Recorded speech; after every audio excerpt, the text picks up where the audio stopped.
Assalamualaikum warahmatullahi wabarakatuh semuanya, Kang Mo juga Mas Bro yang keren-keren di sono. Kita akan membahas seputar MotoGP hari ini tentang hasil race utamanya MotoGP Qatar 2025.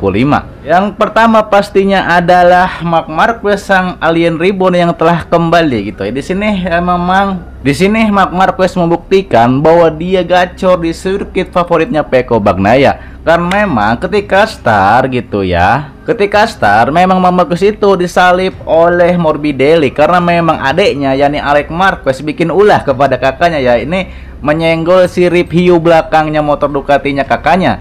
Jadi Marquez melambat dan akhirnya disalip oleh Franco Morbidelli. Tapi memang itu adalah strategi cerdas ataupun taktik dari Marc Marquez untuk menjaga tekanan ban agar dia bisa memenangkan pertandingan ini ataupun race ini. Memang ketika 2 lap banyak sekali battle seperti itu ya. Dan ketika 10 kan totalnya 22 laps gitu ya. Dan ketika di 10 lap pertama memang banyak battle sekali gitu ya. Dan Morbidelli ini menjaga jarak hampir 10 lap dengan Marc Marquez. Disitulah Marc Marquez terus menjaga tekanan bannya gitu sampai dia bisa menyalip Viñales. Yang entah kenapa Viñales juga kok tiba-tiba dia kan starting gridnya Viñales kan nomor 6 ya. Kenapa tiba-tiba kok dia langsung bisa melesat gitu ya? Karena memang Viñales juga kan melanggar tekanan ban, nanti kita bahas gitu ya. Karena memang Viñales ini tekanan bannya lebih dari 1,8 bar seperti itu ya, ataupun kurang dari 1,8 bar. Karena memang aturannya gitu ya, 1,8 bar itu adalah minimum batas maksimal tekanan ban yang diterapkan kepada para rider. Karena jika tidak diterapkan nantinya jadi balap liar gitu ya. Jadi Viñales ini melanggar gitu ya. Dia memang berhasil menyalip Marc Marquez dan juga Pecco. Bahkan dia memimpin ketika balapan, tapi pada akhirnya ia kena penalti turun 16 detik dan dilempar ke posisi 16 gitu ya. Karena itulah gitu ya. Karena memang Marc Marquez di sini memakai strategi, dia biarkan Morbidelli untuk mengambil alih balapan dulu 10 lap. Dan di situ Marc Marquez menjaga jarak gitu ya, menjaga gap dengan di belakangnya gitu ya. Di belakangnya kalau nggak salah kan itu siapa? Pecco Bagnaia gitu ya. Dan juga Viñales ini entah dari mana gitu. Viñales tiba-tiba saja dari 6 nyalip Pecco gitu ya. Nyalip Pecco, nyalip Marc Marquez juga. Dan Marc Marquez juga sempat bertarung dengan Pecco Bagnaia tapi di lurusan bukan di tikungan ya. Karena Pecco juga banyak bertarung dengan Morbidelli itu di tikungan ya, ketika 10 lap ketika Morbidelli itu turun terus seperti itu.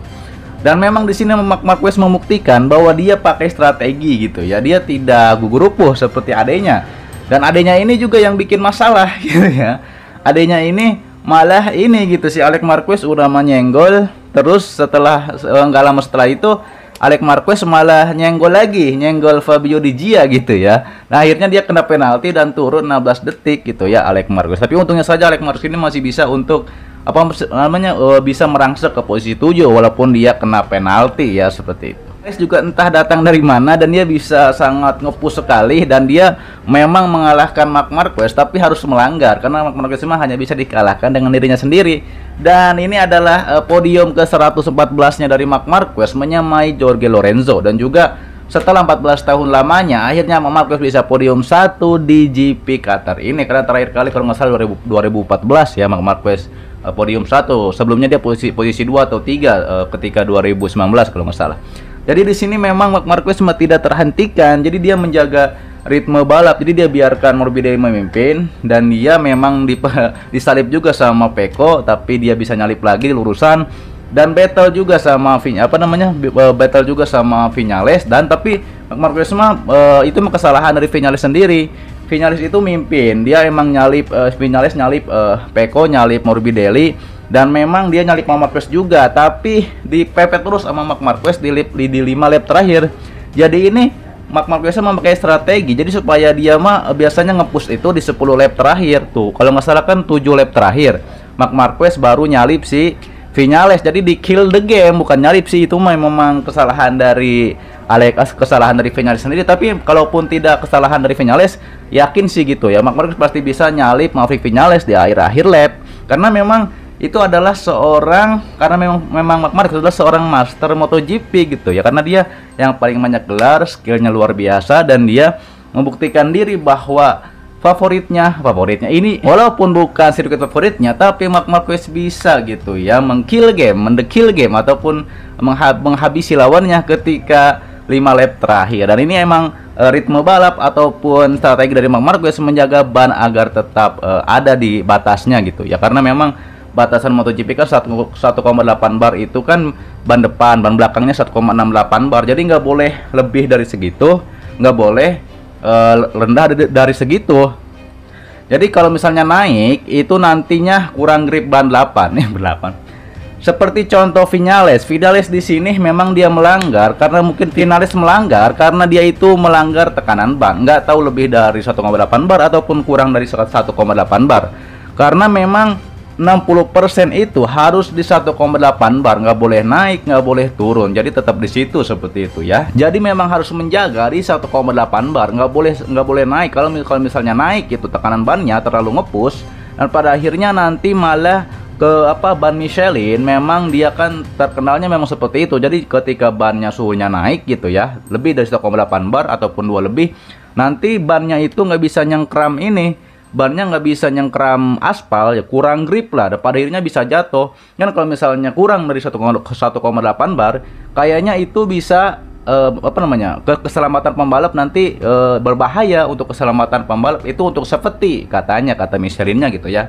Daripada itu memang tekanan ban ini memang cukup ambigu, ataupun memang para rider juga ingin waktu itu para rider bilang para pembalap harusnya 1,7 bar aja gitu, tapi Michelin itu menerapkan 1,8, dan memang ini ini aturan yang diterapkan agar memang ini kan bukan balapan liar, ini kan balapan resmi dan harus ada aturan yang mengaturnya seperti itu. Dengan begini maka Marc Marquez memuncaki klasemen pertama, yang kedua Alex Marquez, yang ketiga adalah Pecco Bagnaia. Dan memang Pecco posisi 3, Alex posisi 2, dan memang kayaknya gitu ya, nanti kita jabarkan data MotoGP-nya di akhir.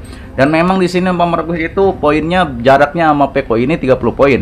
Jadi Pecco itu jaraknya sama Marquez 30 poin karena Pecco posisi 3. Kalau Alex sepertinya masih bisa ngejar 12 poin. Jadi memang Pecco harus nunggu Marc Marquez jatuh dulu, baru nanti bisa juara 1 gitu ya. Marc Marquez kalau sudah di depan dan juga tidak terhentikan menjaga ritme balap dan strategi, tidak ada yang bisa mengalahkan karena memang alien reborn. Jadi memang harus lebih berusaha lagi gitu Pecco Bagnaia untuk mengalahkan Marc Marquez seperti itu.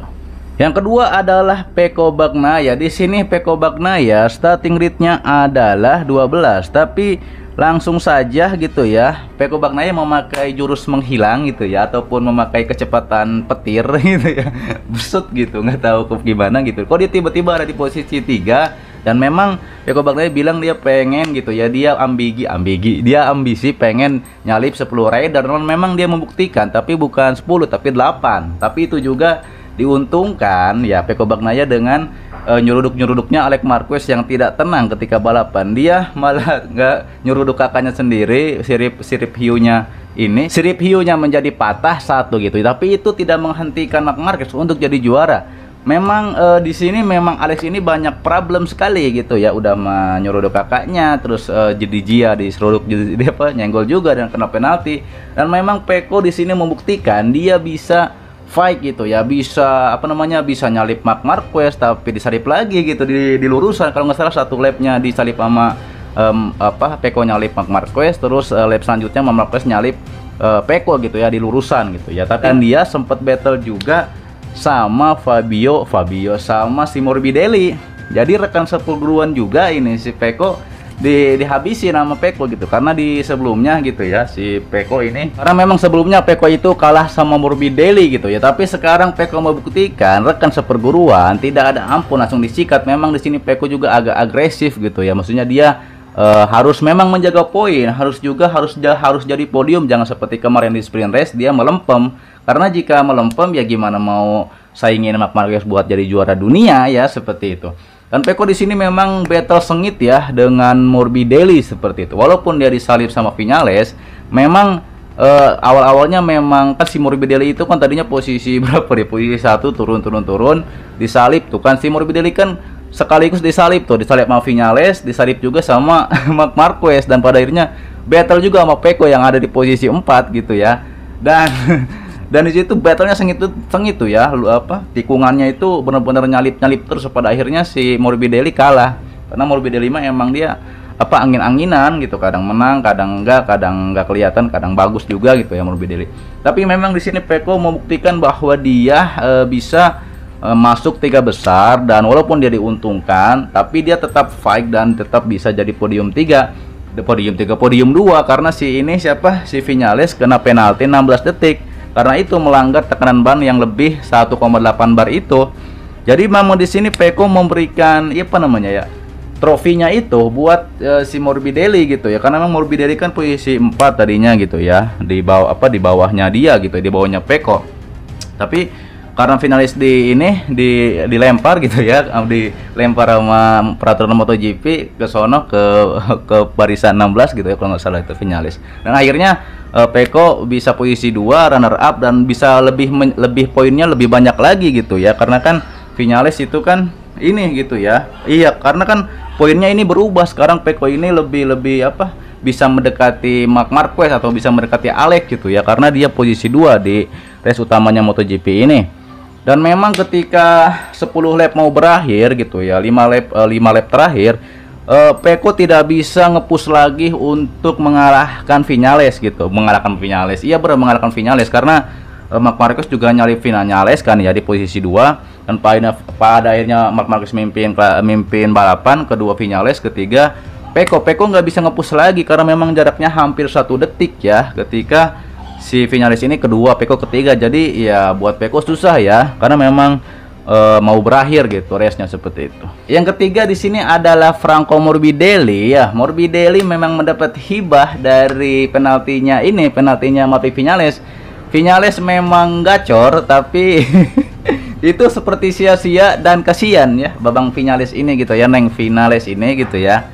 Ini Top Gun ini sangat mengenaskan gitu. Udah merayakan podium, udah wawancara, malah kena penalti 16 detik dan turun ke posisi berapa nih Viñales? 14 dilempar gitu ya si Viñales ini. Waduh. Jadi memang ini ya ya aturan itu mah yang nggak bisa dibantah gitu ya. Dan akhirnya Morbidelli sini cukup bagus ya. Dia di awal-awal dia memanfaatkan ketika Marc Marquez itu disenggol sama diseruduk sama Alex Marquez, adiknya sendiri gitu ya. Alex Marquez nyeruduk kakaknya, siripnya pecah, tapi Marc Marquez mah nggak masalah kalaupun ada ya satu sirip dong, itu nggak masalah, satu sirip doang. Apalagi kalau yang pernah itu wingletnya nggak ada, itu tuh wingletnya tuh nggak ada itu ya, yang di depannya itu wingletnya nggak ada tuh Marquez waktu itu di race ini, tapi masih bisa menang. Apalagi cuma sirip ikan hiu gitu ya, pasti bisa terus melesat Marquez mas seperti itu. Dan memang di sini Alex ini kurang tenang dan dia banyak seruduk gitu ya.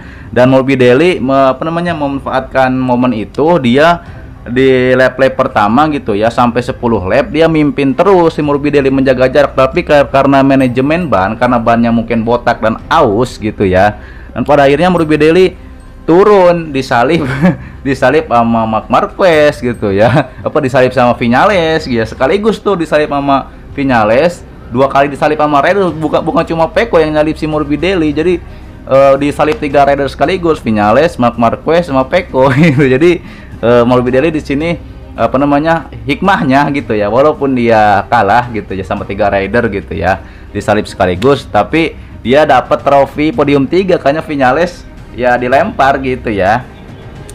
Karena Morbidelli ini memang ngepush di awal, tapi itu salahnya dia gitu. Si Morbidelli harusnya dia lebih sabar dan menjaga ban, tapi karena dia mungkin pengen menang gitu bisa tuh, dia nggak memikirkan bannya, mungkin ya kurang memikirkan bannya, dan pada akhirnya di 10 lap terakhir dia malah kewalahan dan disalip semua habis salip sama Viñales, Peko gitu, dan juga disalip Viñales, Marc Marquez juga sama Peko Bagnaia. Jadi Morbidelli di sini emang cukup bagus gitu, setidaknya hikmahnya dia masuk podium 3 dan bisa menjaga poin dengan Peko Bagnaia yang ada di posisi 3 klasemen sekarang ya, seperti itu. Itu saja dulu dari posisi 1 Marc Marquez sampai posisi 3 Morbidelli. Karena untuk posisi 4 yaitu Johann Zarco sampai ke bawah, kita bahas di data MotoGP saja ya. Karena kalau misalnya dibahas melalui video ini, melalui seperti ini gitu ya, ini akan sangat panjang dan pastinya kepanjangan ya. Daripada itu kita langsung saja ke data MotoGP dari posisi 4 Johann Zarco sampai posisi terbuncitnya. Tadi kita bahas tentang Marc Marquez pertama sampai ketiga, yakni Morbidelli, dan keempat adalah Johann Zarco. Di sini Babang Zarco gitu ya, dia starting gridnya adalah ketujuh, tapi dia membuktikan diri, dia bisa sangat cepat gitu ya, bisa bahkan mengalahkan yang posisi 5 adalah Fermin Aldoger dan juga Alex Marquez. Itu Alex Marquez memang kena penalti aja gitu ya, dia mah jadi terlalu tidak tenang gitu ya. Dan Johann Zarco memang di sini salah satu rider terbaiknya, bahkan rider terbaiknya dari Honda. Karena memang Babang Zarco ini dari karena otomatis di 10 besar ini tidak ada pabrikan Honda ataupun tidak ada pembalap Honda yang masuk 10 besar selain Babang Zarco. Di sini memang Babang Zarco harusnya naik pabrikan, jangan gengsi ya, karena memang dia adalah bapak-bapak gaul MotoGP yang bisa ngelawan battle sama anak muda seperti Fermin Aldoger ini ya. Yang kelima adalah Fermin Aldoger. Aldoger memang di sini dia kan bisa posisi 5. Ini cukup bagus untuk seorang rookie ya, karena memang yang bagus mah Fermin Aldoger dan juga Ai Ogura. Dan Aldoger memang lebih unggul kadang karena dia memakai motor Ducati dan dia adalah calon rider berbakat, calon rider hebat karena didikan dari Ducati ya, seperti itu. Dan Aldoger menemani Alex Marquez di posisi 6 ya, karena memang Aldoger di sini juga cukup kompetitif, dia bahkan bisa menyalip Fabio Quartararo, yang padahal Quartararo ini Bang Taro starting gridnya ketiga malah turun terus gitu ya. Dan keenam adalah Alex Marquez. Di sini Alex Marquez ini berulah gitu ya. Ini baru kali ini Alex Marquez nggak masuk podium 2. Padahal dia adalah Mister P2, tapi di sini dia malah seruduk kakaknya sendiri gitu ya. Nyeruduk kakaknya dan nyenggol Morbidelli, kena penalti dan akhirnya dia berakhir di posisi 6. Tadinya dia di posisi 7 tapi karena finalis kena penalti gitu ya. Di bawahnya itu naik semua satu peringkat termasuk Morbidelli yang dapat podium 3 ya, seperti itu. Dan Alex Marquez memang harus lebih tenang balapannya, jangan gerupuk-gerupuk, jangan gerasak-gerusuk gitu ya. Karena kalau ingin konsisten gitu ya, perlu ketenangan dan juga konsentrasi strategi ketika balapan seperti kakaknya Marc Marquez. Jadi jangan terlalu ngotot gitu. Jadi harus benar-benar cari strategi dan juga ketenangan gitu ya. Kalau misalnya dia tidak nyenggol, mungkin dia akan menemani kakaknya untuk P2 atau P3 ya, seperti itu. Ketujuh adalah Fabio Bangtaro. Bangtaro ya begitu, Biocarbo ini tidak kelihatan gitu ya. Kemarin di sprint race mah gacor tuh Biocarbo bisa ngejabanin dua motor Ducati, tapi sekarang Bangtaro pas setar langsung melempem, disalip sama Morbidelli, terus disalip sama Johann Zarco dan turun akhirnya berada di posisi 7. Tapi memang motor Yamaha masih banyak kendala ya, harus lebih ditingkatkan lagi motor Yamaha ini karena Biocarbo masih masih belum bisa menyaingi motor Ducati seperti itu ya. Dan ke-8 adalah Pedro Acosta. Acosta memang ya gitu ya, kadang bagus kadang enggak gitu ya. Kalau musim sebelumnya sih agak bagus di awal musim ya. Pedro Acosta di tahun rookie-nya 2024 dia bagus ketika di Qatar ya. Tapi di sini Pedro Acosta ya seperti Brad Binder gitu, konsisten kadang enggak gitu. Jadi belum bisa lebih bagusan Fermin Aldoger kadang ya, dan juga Ai Ogura seperti itu daripada Pedro Acosta yang dia memang lagi banyak huru-hara gitu ya, lagi banyak diberitakan mau pindah tim seperti itu. Dia nggak betah gitu ya di KTM yang motornya bapuk gitu ya. Dan kan memang finalis aja yang bisa podium kena penalti gitu ya. Pedro Acosta kan biasanya di tahun sebelumnya ya, di tahun rookie-nya itu dia bisa masuk podium itu, podium 3, podium 2, tapi sekarang boro-boro nih Pedro Acosta mau masuk podium ya, susah. 9 Bezzecchi ya, masih adaptasi juga ya, karena dia juga belum kelihatan ya Aprilia ini motornya gitu ya. Karena yang gedong Aprilia mah yaitu si Ai Ogura tuh ya, tim satelitnya gitu ya. 10 Rod Marini ya biasa ya, posisi 10 belum kelihatan juga, dia akan digantikan sama Toprak atau Pedro Acosta mungkin ya. Karena Marini mah ya mau masuk tim pabrikan katanya tim Honda, tapi dianya sendiri nggak kompetitif ya, pasti nanti ditendang sama Honda kayaknya kalau misalnya dia begitu terus gitu ya. 11 ini Enea Bastianini. Ini di sini Enea memang rekan setimnya Viñales gitu ya. Dia dia ini kan sama gitu ya, dia nggak betah juga di KTM, motornya begini mau pindah ke Ducati, dan pada akhirnya rekan setimnya pun walaupun podium ditendang juga, malah justru posisinya ke-14 nih Viñales itu karena ditendang sama peraturan gitu ya. Terus yang ke-12 adalah Alex Rins ya, seperti kurang konsisten juga, boro-boro nih Kalau Alex Rins mah boro-boro mau masuk podium, untuk 5 besar aja susah gitu. Mending apa, lebih bagus Bang Taro gitu ya. Kalau 13 Bad Binder seperti biasa kurang konsisten ya gitu. 14 Viñales di sini Top Gun gitu ya. Dia kayaknya memang si Viñales ini ambisi banget buat jadi posisi pertama gitu ya, buat jadi juara, buat jadi podium 1 di 3 pabrikan berbeda. Tapi pada akhirnya peraturan lah yang menjegal dia karena melanggar aturan. Dia memang menang, dia memang menyalip tapi kalah gitu ya, akhirnya ditendang sama peraturan masuk ke 14 gitu ya posisinya. Dan memang Viñales apes gitu ya, kasihan juga nih si Top Gun ini ya, si Neng Viñales gitu ya. 15 Ai Ogura di sini. Ai Ogura di sprint kemarin bagus, tapi di sini Ai Ogura juga masih belum apa namanya, dia di awal-awal memang bagus ya Ai Ogura, tapi memang rider itu kan butuh konsistensi. Tapi memang si apa nama Davide Prebio yang adalah bosnya apa namanya, bosnya dari tim Trackhouse, dia bilang ingin menjadikan Ai Ogura sebagai Rookie of the Year tahun ini. Jadi jangan sampai kalah sama si Fermin Aldoger yang sekarang dia mulai untuk bagus nih si Fermin Aldoger ya, seperti itu.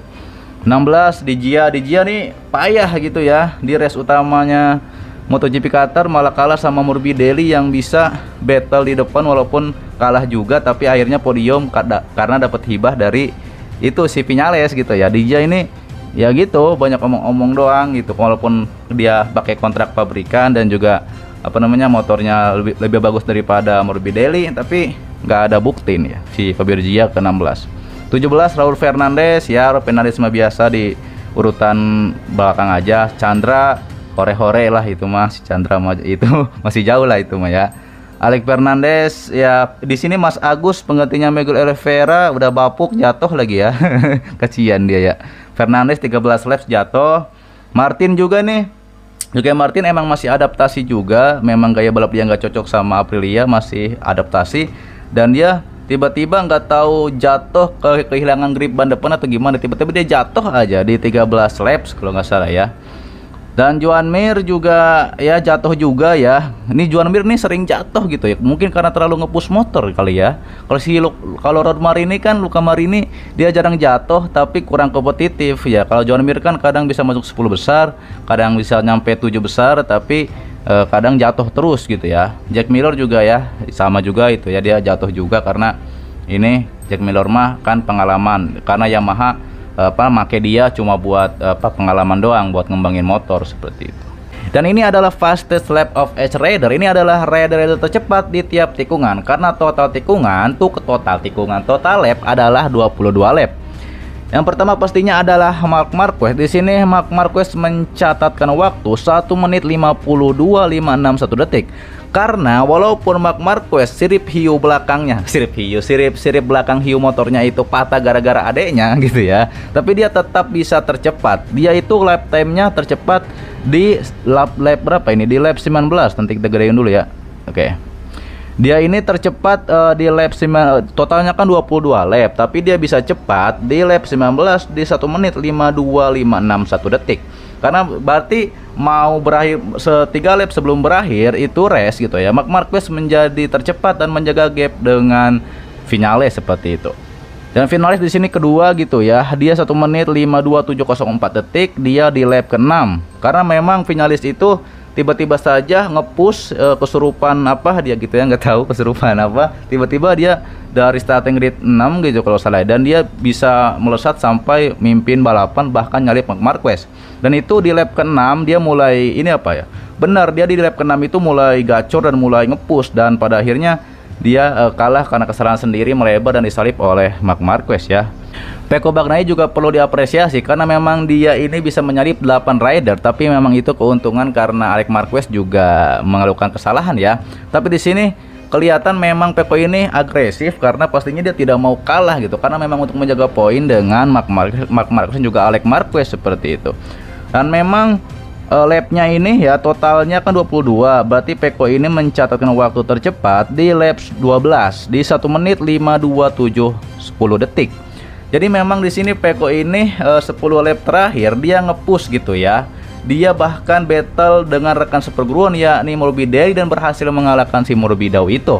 Jadi memang Pecco di sini membuktikan diri bahwa dia tidak kalah dengan rekan seperguruannya seperti itu.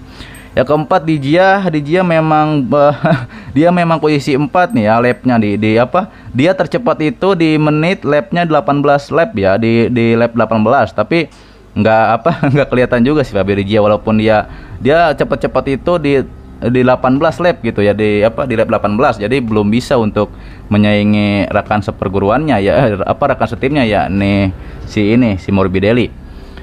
Yang kelima Alex Marquez memang di sini dia lap time-nya itu atau tercepat lapnya di lap 15 gitu ya, di lap 15 di 1 menit 52.886 detik.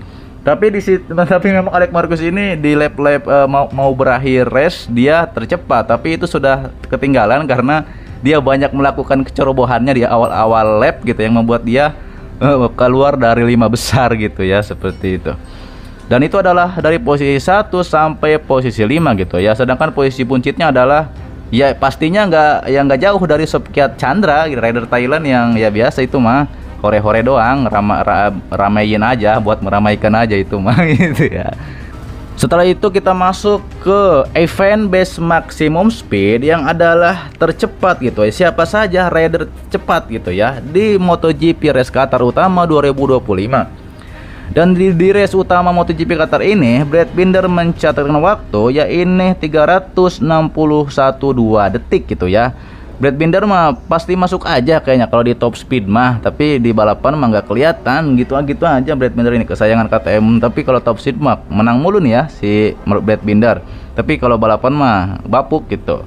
Bezzecchi juga sama gitu ya, motor Aprilia juga kenceng kalau masalah top speed mah 357,6 km. Tapi kalau masalah tikungan mah tergantung skill pembalap ya, kalah juga si Bezzecchi, nggak bisa apa-apa. Acosta juga sama rekan timnya Brad Binder. Yang ketiga ini dia mencatatkan kecepatan 357,6 km. Di Gia juga keempat sama 356, tapi nggak kelihatan. Ai Ogura juga termasuk tercepat ya. Jadi 5 besar ini memang diisi oleh Aprilia, KTM sama Ducati satu ya. Jadi Ducati mah cuma satu doang, yang lain mah KTM sama Aprilia, tapi tidak menjamin ya. Kalaupun kecepatan itu top speed bagus, tapi ketika tikungan bapuk ya nggak akan dapat apa-apa gitu ya. Justru di sini Marc Marquez ini menjadi nomor 1 2 3 4 5 6 7 8. Justru posisi 8 top speednya adalah Marc Marquez. Marc Marquez ini 305,52 km. Jadi itu ketika kualifikasi kedua itu ya, ketika Q2 bukan ketika race ya. Yang race mah Brad Binder, yang KTM nih yang pertama nih yang paling cepat ya top speednya.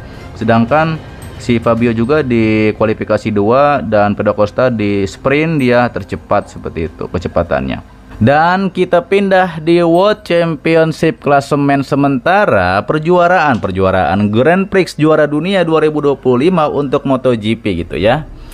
Yang sedang bersaing pastinya adalah Marc Marquez menjadi klasemen sementara yang memimpin sebesar 123 poin, diikuti oleh adiknya 106 poin dan Pecco Bagnaia 97 poin. Karena memang Bagnaia juga kan dia posisi kedua, dia di belakangnya Marquez karena si Viñales kena penalti gitu ya. Dan memang jaraknya ini hampir Pecco nih ya ke Marc Marquez ini kayaknya jaraknya itu hampir 30 poin ya, hampir 30 poin. Jadi lumayan jauh. Jadi Pecco mah harus nunggu Marc Marquez jatuh dulu baru menang gitu ya. Harus nunggu keajaiban dulu gitu. Harus berdoa 7 hari 7 malam kayaknya Pecco Bagnaia ya untuk menunggu Marc Marquez jatuh gitu. Karena Marc Marquez kalau nggak jatuh ya sulit dihentikan. Dan kedua itu Alex Marquez 106 poin. Di sini Alex juga harusnya lebih sabar kalau dia mau terus bersama kakaknya, tapi karena dia jatuh gitu, dia bikin kesalahan sendiri ya, dia berada di posisi 7 yang poinnya tidak sebanyak posisi 2. Jadi ya Alex Marquez juga harus waspada karena dia jaraknya sama Pecco ini tipis gitu ya, sekitar 12 poin doang kayaknya ya gitu. Jadi 12 poin atau cuma 11 poin apa 7 poin gitu ya jaraknya sama Pecco Bagnaia. Jadi Alex Marquez juga harus waspada terhadap Pecco nih, karena Pecco kan posisi 2 ya di race utamanya MotoGP Qatar ini. Jadi tipis banget. Jadi Pecco ini bisa nyalip Alex Marquez nanti di race selanjutnya yang ada di JRS Spanyol gitu ya. Apakah Katanya Pecco kan membara di Pecco. Katanya Pecco membara di GP Eropa gitu ya, di daerah Eropa. Kita akan lihat nanti apakah Pecco bisa melakukannya, menyalip Alex Marquez dan bisa menyaingi Marc Marquez seperti itu. Yang keempat, Morbidelli ya cukup bagus ya, walaupun dia kalah, walaupun dia banyak disalip rider di belakangnya gitu ya, dan dia kurang konsisten kemarin, terlalu ngepush. Tapi setidaknya dia posisi 4 besar, dia ada di dia 78 poin, hampir sekitar 12 poin atau berapa ini ya sama si Pecco Bagnaia seperti itu. Jadi Morbidelli juga dia kalau misalnya mau masuk ke 3 besar harus sering ngalahin Pecco gitu, dan juga Alex gitu ya kalau dia mau masuk 3 besar seperti itu. Di Gia rekan setimnya yang masih belum konsisten ya, lebih gacor Morbidelli daripada di Gia, kan di Gia mah kadang susah untuk masuk nggak bisa ngalahin rekan seperguruannya gitu ya. Kalau di Gia ini susah gitu, dia belum konsisten. Babang Zarco di sini justru posisi 6. Babang Zarco yang rider terbaiknya Honda, dia bisa cuma Zarco yang masuk 10 besar ya, karena Luca Marini ada di posisi 10. Karena Bang Zarco memang sudah membuktikan diri seperti itu ya. Dia walaupun di tim satelit tapi dia bisa kompetitif.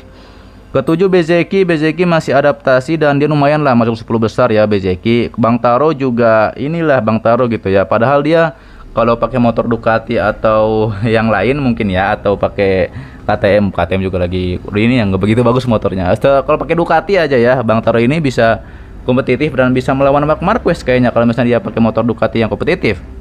Karena dia memakai motor Yamaha yang bapuk ya. Padahal bagus loh skillnya Bang Taro ini gitu, tapi ketika pakai motor Yamaha ini bapuk gitu ya, susah gitu ya. Bang Taro ini harus diselamatkan dari Yamaha gitu ya. Ai Ogura satu-satunya rookie yang bisa masuk ke 10 besar ya, karena kan rookie-nya itu Fermin Aldoger, Ai Ogura sama si Sofia Chandra. Dan pastinya di sini Ogura menepati posisi 9 yang paling gacor di antara rookie lainnya, dan itu sudah membuktikan bahwa tim satelitnya Aprilia digendong sama Ai Ogura. 10 Marini 10 besar memang masuk dia, tapi di balapan mah nggak kelihatan juga gitu, cari aman mulu. Kalau Luca Marini mah nggak terlalu ngepush motor kayaknya dia gitu ya. 11 Acosta yang masih angin-anginan gitu ya, gitu masih huru-hara aja gitu, banyak drama gitu di Acosta mah ya gitu.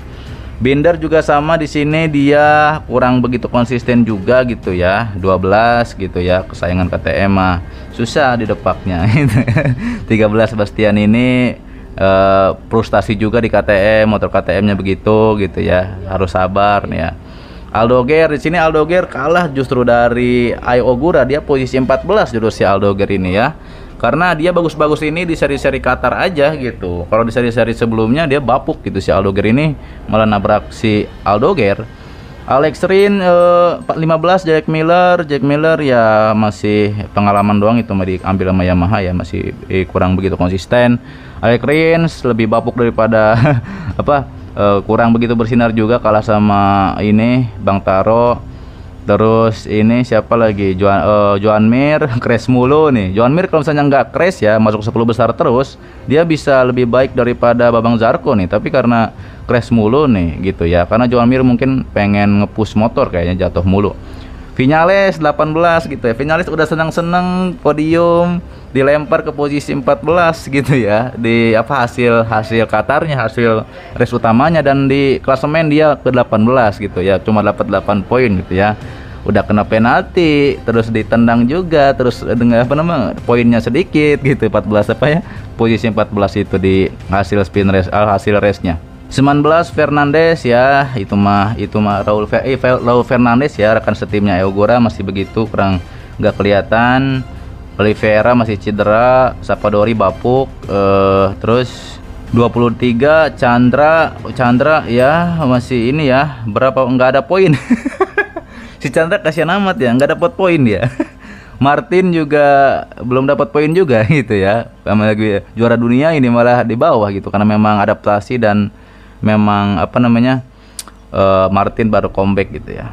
Dan kita pindah ke konstruktor. Ini adalah penilaian MotoGP kepada tiap pabrikan di MotoGP sekarang, yang adalah pertama pastinya Ducati ya, karena tim Ducati memang sangat superior ya, maupun tim pabrikannya bagus ya, dua dream team dan tim satelitnya juga pada bagus-bagus ya. Tim satelitnya adalah siapa? Gresini Racing dan juga VR46 ya, bagus gitu ya. Kedua Honda, di sini Honda menjadi di luar dugaan karena Honda memang lebih berkembang ya, karena digendong sama Bambang Zarco sama Joan Mir, karena memang Honda ini lebih berkembang daripada Yamaha ya, dari segi pembalap dan juga pabrikannya yang lebih berkembang sekarang. Aprilia ketiga, Aprilia memang otomatis ya yang kelihatan cuma Ai Ogura doang gitu ya. Dan di posisi 3 dan juga KTM di sini posisi keempat. KTM ya angin-anginan juga, belum begitu kelihatan ya. Yang palingan yang agak bagusan dikit ya paling Badbinder sama itu gitu ya. Sama sih angin-anginan juga, nggak begitu superior lah apa pembalap-pembalapnya. Kelima Yamaha ya bapuk, paling bapuk justru ya di konstruktornya gitu, karena cuma ngandelin Bang Taro doang gitu, yang lain nggak kelihatan. Alex Rins, Jack Miller, terus apa namanya, si Miguel lagi cedera gitu ya, nggak begitu kelihatan juga. Alex Rins apalagi yang nggak kelihatan juga. Sedangkan timnya yang pertama pastinya adalah Ducati Lenovo Team 220 poin, diikuti sama Gresini Racing, Enduro gitu ya, Pertamina, VR46, Red Bull KTM, Monster Energy Yamaha ke-5, LCR Honda LCR Honda ke-6, terus Honda Honda HRC Castrol. Jadi 6 ke 7 ini sama-sama Honda gitu ya. Jadi tim satelit sama tim pabrikan ini. Dan ke-8 adalah Trackhouse MotoGP, ke-9 Aprilia, ke-10 Red Bull KTM Tech3, ke-11 adalah Prima Pramac Yamaha. Otomatis yang paling bapuk, memang yang paling jelek adalah itu memang Prima Pramac Yamaha. Itu sekarang kan Miguel Oliveira cedera, digantiin sama si Mas Agus gitu ya, Augusto Fernandes yang bapuk, jatuh juga gitu ya gitu. Dan Jack Miller juga angin-anginan juga ya gitu, cuma kadang-kadang bagus sekali, bagus sekali, yang lainnya setelahnya jelek gitu balapnya sih, ini cuma buat pengembangan doang gitu. Dan itu adalah data MotoGP gitu ya. Di sini posisi kita posisi 1 kita bahas, posisi 1, 2, 3 untuk lebih rincinya. Memang Marc Marquez ini jika bisa terus konsisten menjaga ritme balapnya, pakai strategi seperti di Qatar ini, nggak ada yang bisa menghentikan, dan gelar juara ke-9 akan lebih cepat untuk dikunci oleh Marc Marquez. Jadi otomatis yang menyaingi Marc Marquez di awal musim ini itu adalah Alex Marquez adiknya dan Pecco Bagnaia. Di sini Pecco Pecco kan di awal-awal musim kadang memang dia kelihatan jelek gitu ya, nggak begitu bagus, tapi katanya mesinnya akan panas, dia akan membara gitu ya, akan gacor ketika seri Eropa berlangsung. Kita lihat saja gitu ya, pertengahan musim nanti gitu, ini kan baru awal musim, nanti pertengahan musim ini siapa nih yang mimpin klasemen? Apakah akan ada yang berubah dari Marc Marquez, dari Alex Marquez, dan juga dari Pecco Bagnaia? Tapi menurut saya emang belum banyak yang berubah ya. Asalkan Marc Marquez, Alex Marquez, Pecco Bagnaia juga harus konsisten. Terutama Pecco yang harus mengejar lebih banyak gitu, harus mengejar poin lebih banyak untuk bisa menyaingi Marc Marquez untuk Jordan.